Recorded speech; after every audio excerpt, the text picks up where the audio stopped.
Hello my gorgeous plant people, welcome back to Reading Mindfully. My name is Yana, and today we are doing what I am calling a summer recap. Like we're talking about my top performers, my underperformers, basically how my plants just did this summer. So let's get into it. Hey guys, so like I said, today we're talking about my top and my underperformers. This was requested by a subscriber, and I just wanted to tell you how my plants did this summer. So let me just say, as a disclaimer, all my plants did pretty well this summer. They all grew phenomenally. However, there are some that just went above and beyond, and that's without me having to just step in with a whole bunch of intervention, i.e. like pest maintenance and things like that, or if I had to help out the plant, or if I need to chop it back. Some plants just went above and beyond and just did so much growing, and then others fell flat. They struggled. They are at the bottom of the ocean, dragging themselves across the seabed. They just did not do well. So we're gonna go over those plants today. I did film this video before, however, y'all don't want to see that. Y'all do not want to see that. I was all over the place.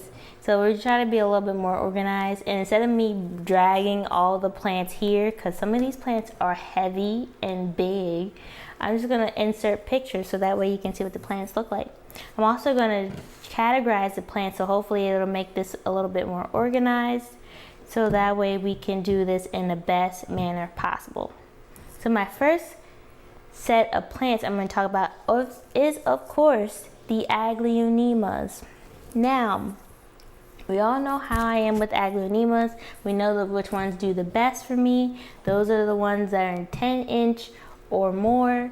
And so the plants that just did so well are, one, my Key Largo.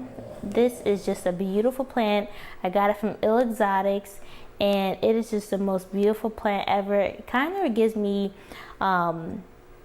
Silver Bay vibes, but not as much silver in the middle of the leaves. I will of course enter some pictures, or a picture, so that way you guys can see it. It has a smaller silver path than the Silver Bay, but like I said, this plant has just been growing so well.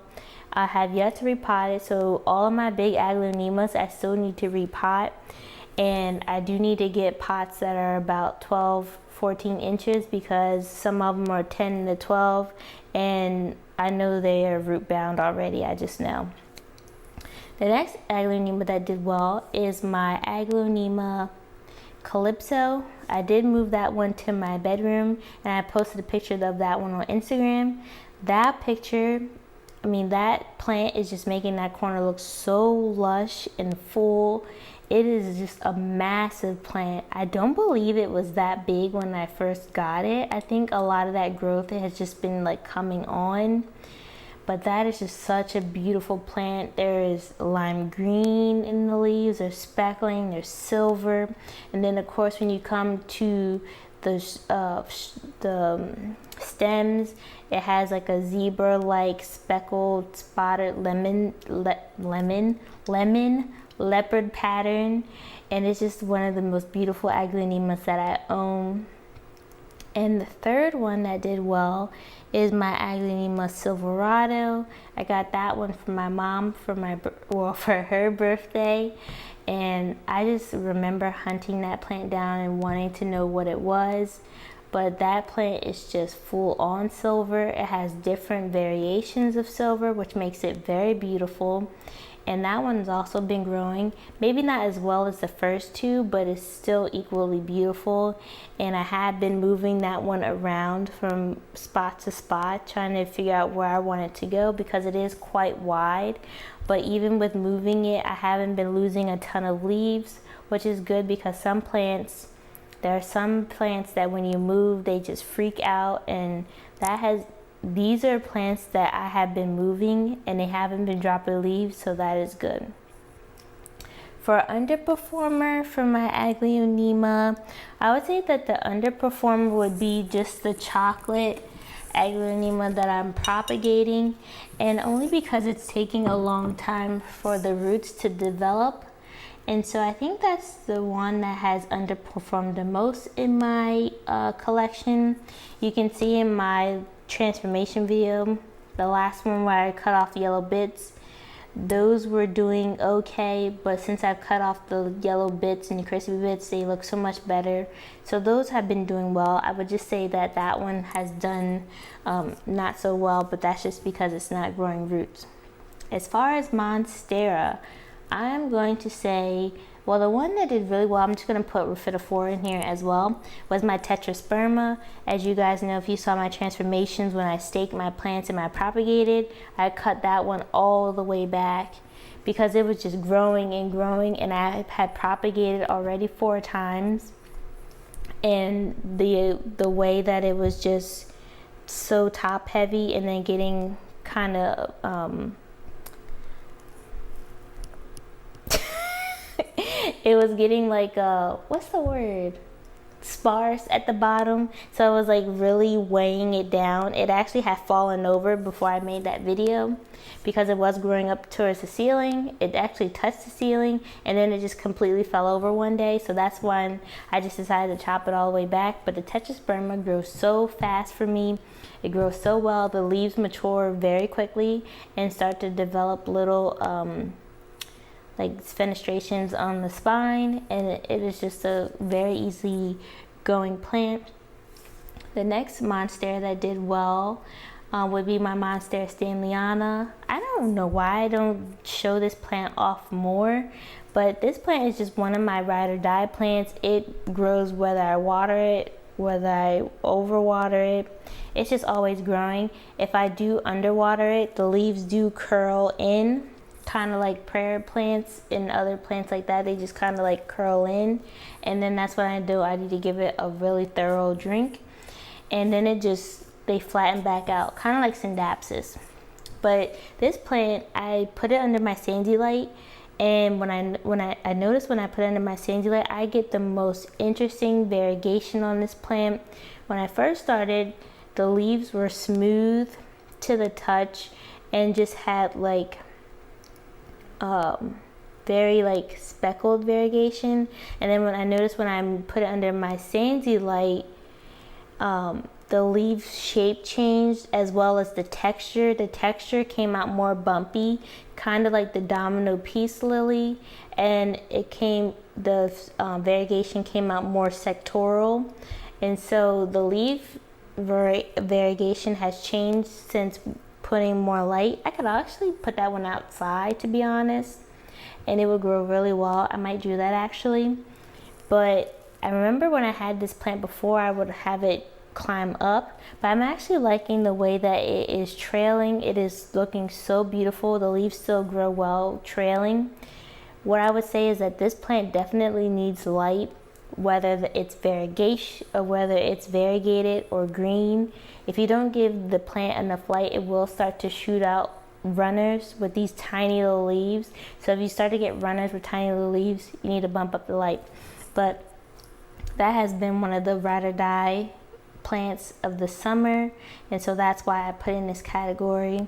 As far as underperformers for Monstera, the only one I would say, and it didn't really underperform, would be my Raphidophora decursiva, just because that one also needs a lot of light or it'll start shooting out a lot of runners.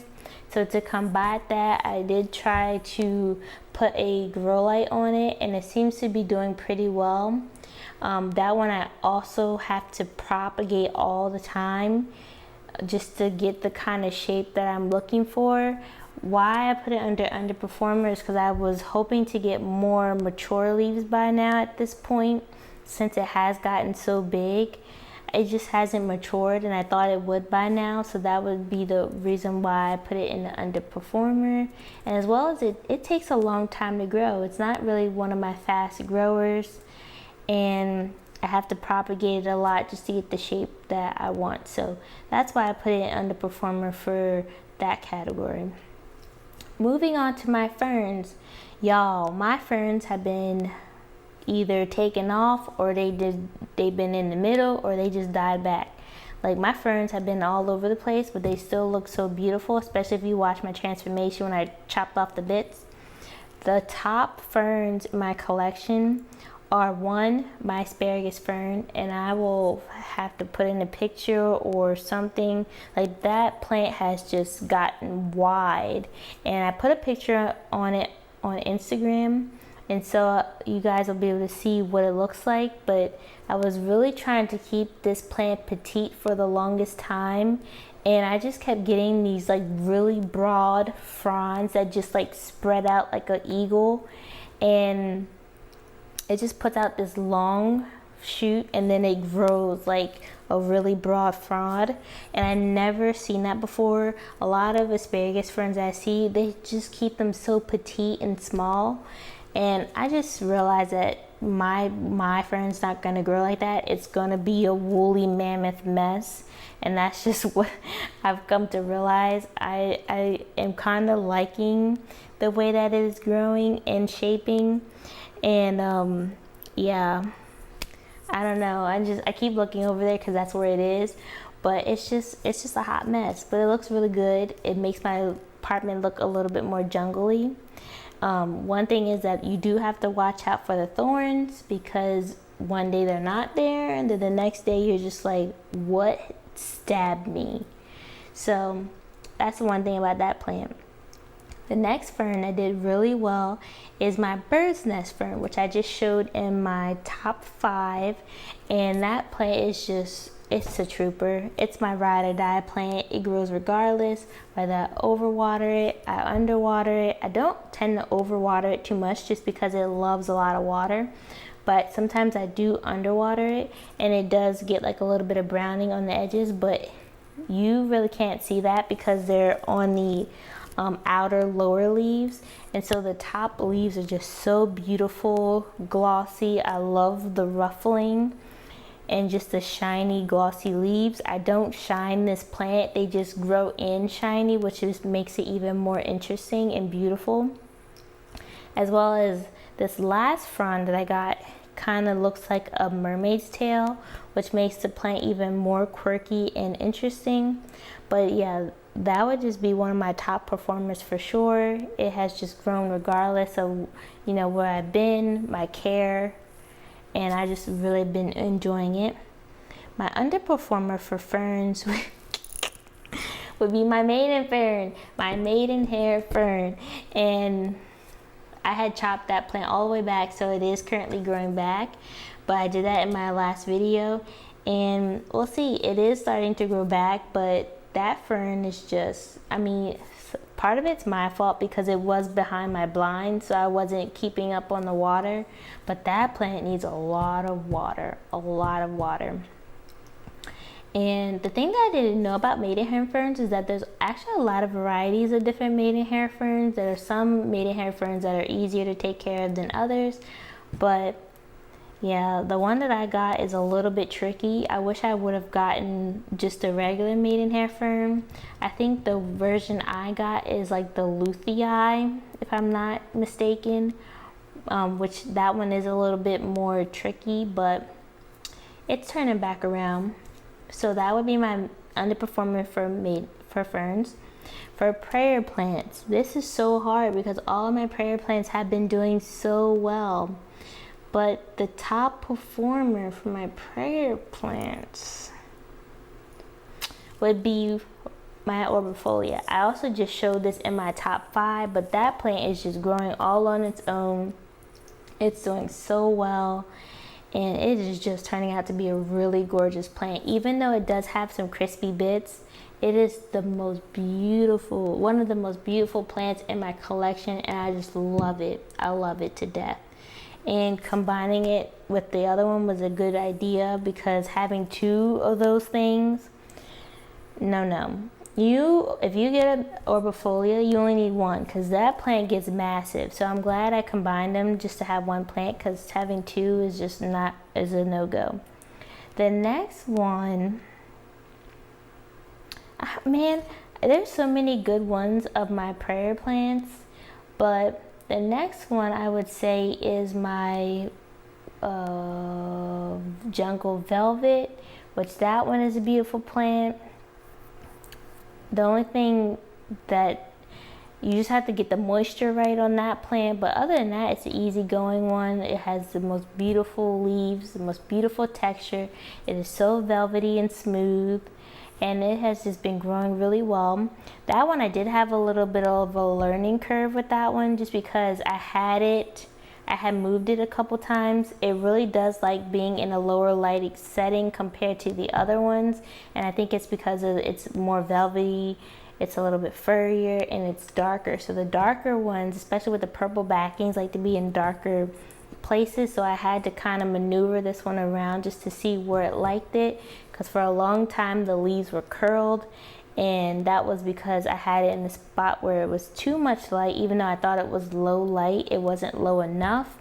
As well as the one side where I had it on my bed, it was growing, yes, but I think it didn't like being under, it's like the air vent was at the top, so that wind was coming down, and I could actually see the leaves going like this every once in a while, and it didn't like that. So I moved it a couple feet over to the side of my chair, and the leaves aren't curled anymore.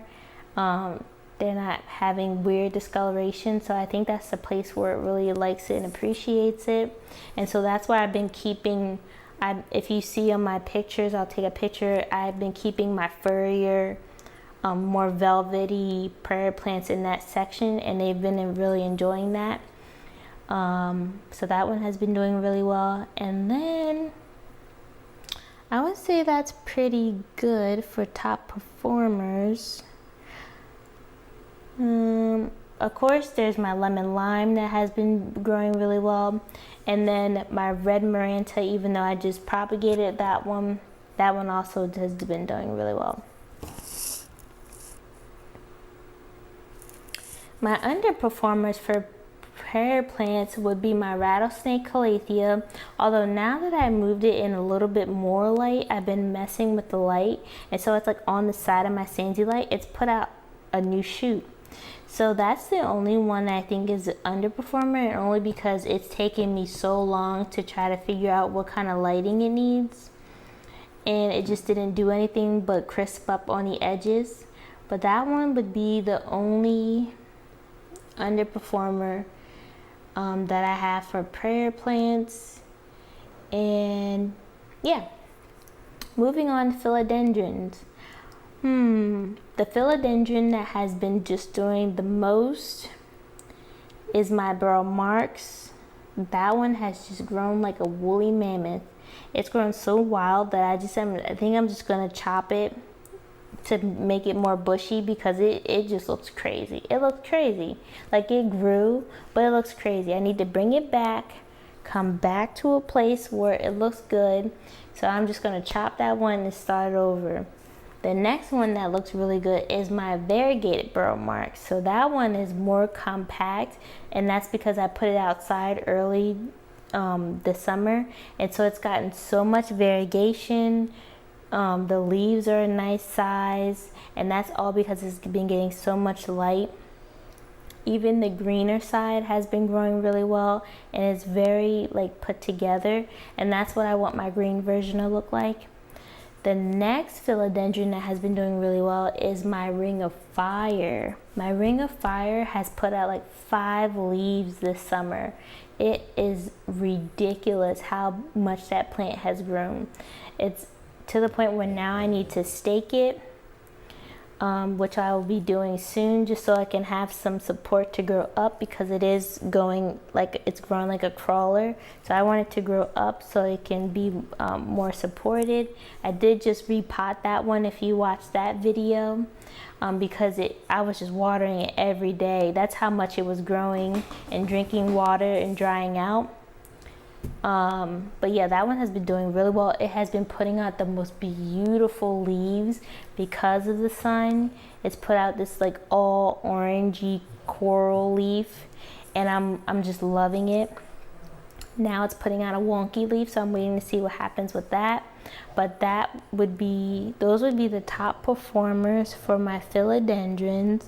And then my underperformer for my philodendron is still my Florida Ghost.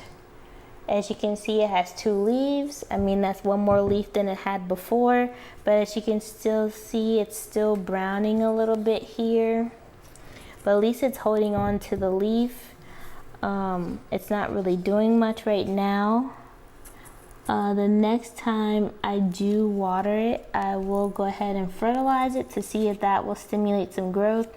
I do know that these do like a lot of fertilizer. They like to feed a lot. I don't think it needs to be repotted. It might need to be repotted, but yeah, this plant hasn't really done too much. It does have like a growth point in the middle, but that's been there for a really long time, so I think it does need to be either repotted or fertilized. And I have been keeping it in lower light, and that's what's been allowing it to hold on to these 2 leaves. So I mean, progress is progress, but yeah, this would be my underperformer for the summer for my philodendrons. For Sansevieria, oh my goodness, my Sansevieria, since I made a decision to put my Sansevieria outside for the summer, they have blown up. They have grown so much, it is ridiculous. And if you didn't know, Sansevieria, although a lot of people say they can tolerate low light, some people say no light, but really, what plant wants no light? Like, do you want to sit in a dark room every day? No, and neither does your plant. So Sansevieria actually can grow in full sun if you acclimate them. There's a lot of plants, there's a lot of Sansevieria that actually grow in full sun and do really well. There's some people that landscape their outside with Sansevierias, and it looks beautiful, and they actually flower if you give them enough light. So when I put them outside, they just exploded, and the ones that did the best were my Xylanica, and they got even more silver. When I put them outside, they had just been putting out tons of shoots, and like I said, they're more silver, they're taller, they're thicker, and they just look so good. My Sayori has grown a couple pups, and the Moonlight has definitely grown. So my Sansevieria has been doing really well. Almost all of them have grown except for my Whale Fin. My Whale Fin and the Whitney, I think, are my underperformers for my Sansevieria. My Whale Fin, the Whitney, and I think the Bento Sensation. I think those are the 3 that just haven't grown this summer, which I'm just like, I have about 10 or so snake plants. So you're gonna have some plants that grow, some plants that don't grow. And the Whale Fin, I don't know what is going on with that plant. That one is extreme slower growing. I think I'm going to actually chop off one of the stalks. What do you call that? Is it a leaf? I'm going to cut off the one that sticks out really long, just because that tends to drag the plant over. And so yeah, that's the one thing that I plan to do with that plant. I might even get another Whale Fin in the future, and I kind of want to get a variegated Whale Fin. So those are the plans for Sansevieria, but they have been doing pretty well this summer, and I am definitely not disappointed with how they grew. And the last set of plants are my Anthurium. My Anthurium are tricky because in my environment, the humidity is actually lower outside than it is inside. Now I think the humidity is higher at night in my area, and then it's lower during the daytime. So my Anthurium have actually done better inside than outside, and so it's kind of hard to report on them. But as far as what I've been experimenting with, I think the Anthurium that do the best outside are the the shiny waxier ones. So the Veitchii, the Superbum, the Cobra. I'm just looking to see what I have, the Pendifolium, all the more waxy, smooth ones have been doing a lot better outside, at least for me. The ones that do better inside, in my opinion, are like the Clarinervium, like the more velvet ones, the Regale, the Forgetii, and the Metallicum. Those ones have been doing better inside. I just think it's the velvety texture of the leaf. It just needs more moisture. I do notice that these plants do need more humidity when they come out of the sheath because they are very easily damaged. They can get misshapen, they get scars. So I brought these ones in and I just left them in, and they've just been doing a lot better inside than outside. And so as far as my Anthuriums, I mean, they've grown, but they haven't done like phenomenal, and not like without me intervening. So the top one would probably be my Clarinervium, just because that one pretty much does what it does on its own. It's actually putting out a new leaf now, and the last leaf that it put out is huge. But that was my easier velvet one besides my Metallicum. But that one's probably my top performer. My underperformer is probably my Regale. That plant just grows so freaking slow. So freaking slow. I'm just like, this plant, I kind of wish I had never gotten it. Like I wish I would have gotten another Anthurium, maybe the Vitirifolium, or